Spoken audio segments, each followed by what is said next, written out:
ನಮಸ್ಕಾರ ಗಾಯ್ಸ್, ನಮ್ಮ ಚಾನಲ್ಗೆ ಸುಸ್ವಾಗತ. ಇವತ್ತು ನಾನು ಗುಲಾಬ್ ಜಾಮೂನ್ ಮಾಡುವುದು ಹೇಗೆ ಅಂತ ಹೇಳ್ಕೊಡ್ತಾ ಇದ್ದೀನಿ. ಏನೆಲ್ಲ ಈಸಿಯಾಗಿರುತ್ತೆ ಮತ್ತು ಏನು ಅಷ್ಟು ಕಷ್ಟ ಇರಲ್ಲ.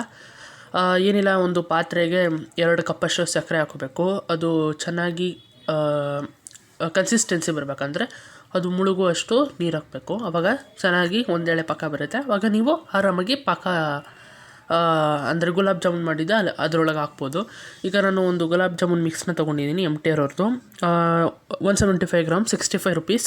ಮಾರ್ಕೆಟಲ್ಲೆಲ್ಲ ಸೂಪರ್ ಮಾರ್ಕೆಟಲ್ಲಿ ಸಿಗುತ್ತೆ, ಬೇಕಾದ್ರೆ ನೀವು ಪರ್ಚೇಸ್ ಮಾಡ್ಬೋದು. ಈಗ ನಾನು ಒಂದು ಬಾಣಲಿಗೆ ಸನ್ಪ್ಯೂರ್ ಎಣ್ಣೆ ಹಾಕೋತಾ ಇದ್ದೀವಿ. ಇದೇನಿಲ್ಲ, ಒಂದು ಬಾಣಲಿ ಅರ್ಧದಷ್ಟು ಹಾಕೊಂಡ್ರೆ ಸಾಕು, ಒಂದು ಸ್ವಲ್ಪ ಮಾಡಿದ್ರೆ ಸಾಕು. ಈಗ ನಮ್ಮಮ್ಮ ಒಂದು ಬೌಲ್ಗೆ ಗುಲಾಬ್ ಜಾಮೂನ್ ಮಿಕ್ಸ್ನ ಹಾಕೋತಾ ಇದ್ದಾರೆ. ಏನಿಲ್ಲ, ಅದೇ ನಾವು ತೋರಿಸ್ತಾರ ಅದನ್ನೇ ಹಾಕೋತಾ ಇದ್ದಾರೆ ನಮ್ಮಮ್ಮ. ಅದಾದಮೇಲೆ ಚೆನ್ನಾಗಿ ಕಲಿಸ್ಬೇಕು.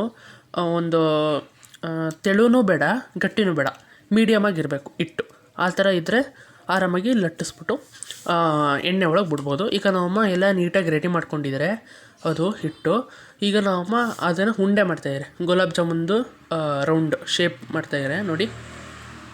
ಎಣ್ಣೆ ಹಾಕ್ಬಿಟ್ಟು ನೀಟಾಗಿ ಲಟ್ಟಿಸ್ತಾ ಇದ್ದಾರೆ ನೋಡಿ.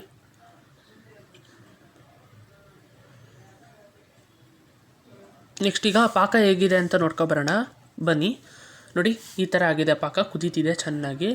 ಈಗ ಎಣ್ಣೆನೂ ಕಾದಿದೆ. ಈಗ ನಾವು ರೆಡಿ ಮಾಡ್ಕೊಂಡಿರೋ ಎಲ್ಲ ಉಂಡೆನ ಗುಲಾಬ್ ಜಾಮೂನ್ ಈಗ ಎಣ್ಣೆ ಒಳಗೆ ಹಾಕೋಣ ಬನ್ನಿ. ಇದು ನೀಟಾಗಿ ಬ್ರೌನಿಶ್ ಮತ್ತು ಇಲ್ಲ ಯೆಲ್ಲೋಯಿಶ್ ಅಷ್ಟು ಬರಬೇಕು ನೋಡಿ. ಈಗ ಯೆಲ್ಲೋಯಿಶ್ ಆಯ್ತಿದೆ ಕಲರು ನೋಡಿ. ನೋಡಿ ಹಾಗೆ ಬ್ರೌನ್ ಆಯ್ತಾ ಬರ್ತಾ ಬ್ರೌನ್ ಆಯ್ತಿದೆ. ಈ ಥರ ಆಗಬೇಕು ನೋಡಿ.